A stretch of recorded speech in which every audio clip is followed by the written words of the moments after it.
चौथ्या टप्प्याची निवडणूक आटोपली आणि सत्तेच्या अंदाजाचे आडाखे बांधले जाऊ लागले। कमी मतदान असलेल्या महाराष्ट्रासारख्या राज्याचा अंदाजही बांधला गेला तर तिकडे मतदानाच्या टक्केवारीत 70 पार करणाऱ्या पश्चिम बंगालच्या निकालाचे भाकीतही विश्लेषकांनी मांडले। हे सारे अंदाज सत्ताधाऱ्यांच्या विरोधातले आहेत। तिसऱ्या आणि चौथ्या टप्प्यानंतर निवडणूक पूर्णपणे बदलल्याचे राजकीय विश्लेषक सांगतायत। खरंच ही निवडणूक बदलली का? हा मोठा प्रश्न या निमित्तानं उपस्थित झाला आहे। नमस्कार, मी आनंद आंबेकर चौफेरच्या नव्या भागात पुन्हा एक नवा विषय घेऊन आपल्या समोर आलोय। आज चर्चा करूया चौथ्या टप्प्यानंतर निवडणूक कुठल्या वळणावर येऊन ठेपली? खरंच निवडणूक बदलली का? भाजपने अगदी सुरुवातीपासून 400 पारचा नारा दिला। हा नारा म्हणजे विरोधकांसोबत खेळलेले मनोवैज्ञानिक युद्ध होतं। विरोधकांनीही हा वार भाजपवरच उलटवण्याचा प्रयत्न केला आणि त्यात ते यशस्वी झाले सुद्धा। भाजपला एक हाती सत्ता हवी, कारण एनडीए मध्ये भाजपासोबत असलेल्या अन्य पक्षाचं अस्तित्वच नाही असं चित्र निर्माण झालंय। भाजपने घेतलेल्या कुठल्याही निर्णयाला विरोध नको म्हणून भाजपला 400 वर जागा हव्या आहेत।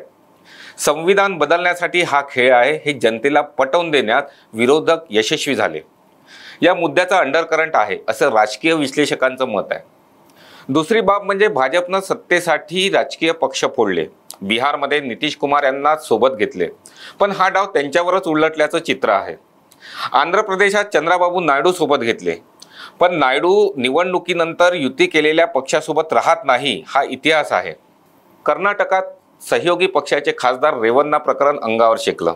महाराष्ट्रात 2 पक्षाचे 4 पक्ष केले, त्यामुळे तिकिटाची आस लावून बसलेल्या भाजपच्या नेत्यांना नाराज व्हावं लागलं। स्थानिक स्वराज्य संस्थांच्या निवडणुका 2-2.5 वर्षापासून नसल्यानं अनेक कार्यकर्ते नाराज आहेत। हातात पद नाही। दुसऱ्या आणि तिसऱ्या फळीतील कार्यकर्ते उत्साहित नव्हते। मतदारांना मतदान केंद्रापर्यंत नेण्यात कार्यकर्ते कमी पडले हे चित्र महाराष्ट्रातच नाही तर संपूर्ण देशात होतं। हा घसरलेला टक्का सत्ताधाऱ्यांची चिंता वाढविणारा असल्याचं विश्लेषकांचं ठाम मत आहे आणि म्हणूनच निवडणूक बदलली अशी चर्चा आहे। सी वोटरचे व्यवस्थापकीय संचालक यशवंत देशमुख यांनी मात्र राजकीय विश्लेषकांच्या या विश्लेषणावर तटस्थ मत मांडलं आहे। कमी मतदान होण्याची अनेक कारणे असू शकतात। केवळ कार्यकर्ता मतदारांपर्यंत पोहोचू शकला नाही म्हणून मतदान कमी झालं असं म्हणणं योग्य नाही। मतदान कमी झालं तर त्याचा फटका सत्ताधाऱ्यांना आणि बंगालमध्ये वाढले तरी त्याचा फटका सत्ताधाऱ्यांना बसेल हे म्हणणेच चुकीचे आहे। मतदान कमी झालं याचा फायदा सत्ताधाऱ्यांना का होऊ नये?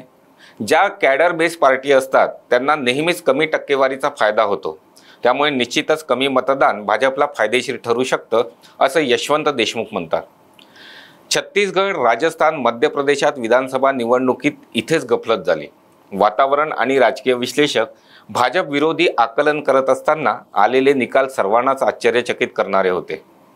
त्यामुळे राजकीय विश्लेषक कमी टक्केवारीचे कितीही सत्ताविरोधी अंदाज व्यक्त करीत असले तरी यशवंत देशमुख यांनी मांडलेला तर्क सुद्धा विचारात घ्यावा लागेल। या दोन्ही बाजू राजकीय विश्लेषक यांच्या नजरेतून आहेत, मात्र प्रत्यक्ष मतदारसंघातील तथ्यांना दुर्लक्षून चालणार नाही।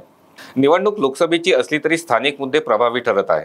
एकीकडे सत्ताधारी मंदिर, धर्म आणि विरोधकांवर बेछूट आरोप करत आहेत। त्यांची प्रतिमा मलिन करत मतांचा जोगवा मागत असले तरी महागाई, बेरोजगारी, शेतकरी हे विरोधकांनी आपल्या प्रचारात मांडलेले मुद्दे भारी पडत आहेत। गेल्या 10 वर्षात काय केलं हा मुद्दा सत्ताधाऱ्यांकडून मिसिंग आहे, तर दुसरीकडे सत्तेत आल्यावर आम्ही काय करणार हे पटवून देण्यात काँग्रेससह इंडिया आघाडी यशस्वी ठरत आहे।